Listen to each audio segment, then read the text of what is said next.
get the EU perspective of this Brexit vote is Laurent Cohen-Tanugi, who's Vice President of the Jacques Delors Institute, joining me live from Paris. Laurent, many thanks for joining us today. What is your reaction to this result?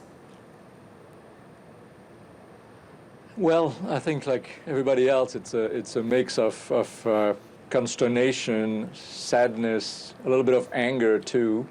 It's something that everybody feared, and I think it has happened. My view is that I think it's really a really bad thing for the UK. It's a bad thing for Europe, and I think frankly it's a bad thing for the world at large.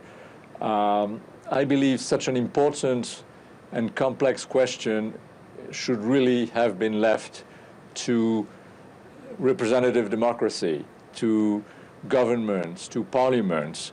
And I think Mr. Cameron has been really playing with fire by doing this, and I'm kind of resentful of that. I think it's really really quite a disaster for the UK and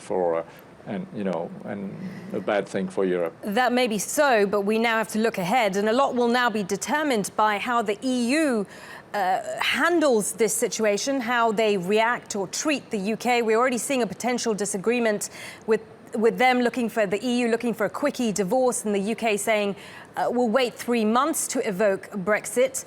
How do you see that playing out? Well, I think the EU has been quite understanding in negotiating the agreement of February with the UK in the event of a remain. I think now the attitude is really an attitude of firmness. There's a procedure, Article 50 of the Treaty of Lisbon.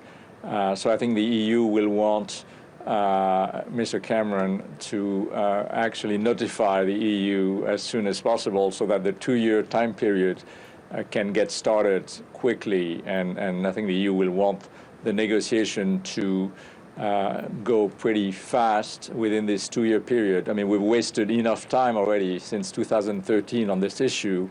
As you know, there are very pressing challenges facing Europe and the world, frankly, with the refugee crisis, the economic issues, terrorism, and so on. We don't have time to waste on this.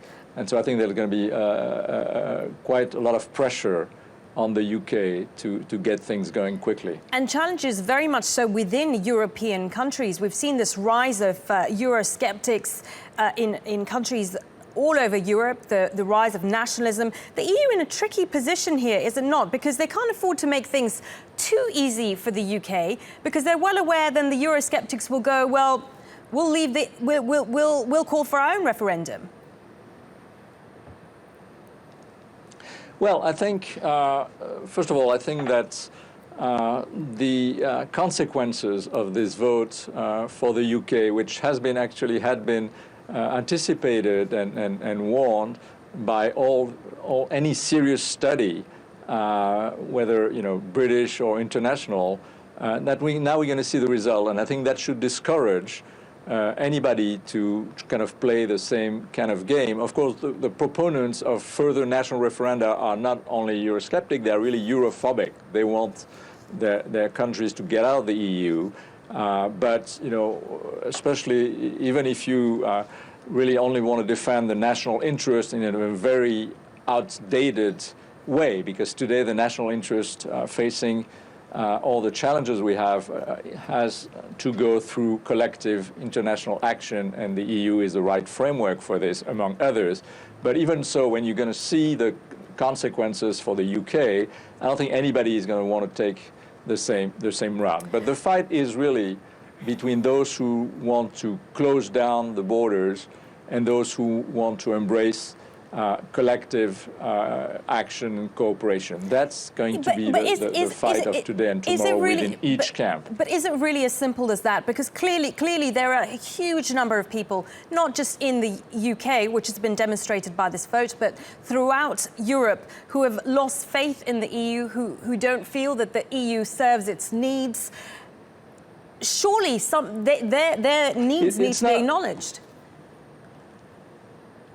Of course they do, but it's not, I would say it's not only a European problem. See what's happening in the US, which is, has a much better economy, but look at the Trump phenomenon. So I think it is a phenomenon that affects the West as a whole, the industrial world, which is shaken up by the emerging world, by structural change in the world economy and in global geopolitics. So it's a problem of the West as a whole, and so the U.S. again has the same problem. Then the question is, what do you do in this situation? Do you try to convince people that the way forward is really to work together to keep things open, or whether you fool them by various types of lies in believing that closing the borders, getting out of the EU, closing the border to the US and Mexico are going to make things better. That's a lie. And we've seen